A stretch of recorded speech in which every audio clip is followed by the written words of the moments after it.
One thing that has been very effective that I might be coaching someone on might be their burnout. It's evident by seeing the attendance and the latenesses start to occur in the call-outs, right? So this is actually something I've done a few times with high-level leaders that really got them over the hump. If an employee is having those challenges, you've already pinpointed something which is a little distant and it's subjective, but the pinpoint is some sort of regular rating on a scale of 1 to 5 of their happiness, which is subjective, and you can behaviorally anchor. Working with an employee on that, which was representative of their burnout from what they said when I asked what's the reason for the attendance problems, right? The goal set for that person was to increase, it was only a little bit, it was like increase your attendance by 10% in 3 months. It was something to that nature, right? Went over that, made sure that the buy-in occurred from that person.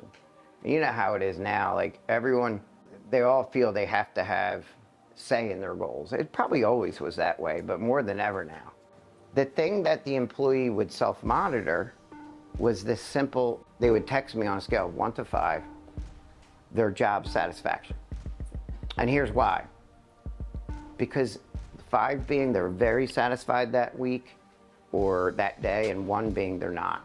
They're very dissatisfied. Gives us a metric of, are they going to resign? What do they need? I'll give you an example. It's a good SD for a good conversation by asking them to text you that or use the app. If the person says they're a 3, but typically they're a 4 or a 5, and you see one day, if they were a 3, which was average, it starts a conversation, right? And because people don't really just want to come out of the gate complaining. They don't know, they have a history of when they complain, they could lose their job. Or they have a history of when they complain, they threw someone under the bus that's mad at them, right? So there's like a history. So basically, if they say they're a 3, I would ask a simple question like, all right, well, you were a 5 all week. What was the incident or what occurred? How can we get you to a 5? And sometimes that 3 thing is so simple. It's like, well, my car broke down and I've been missing because I share it with my husband or wife.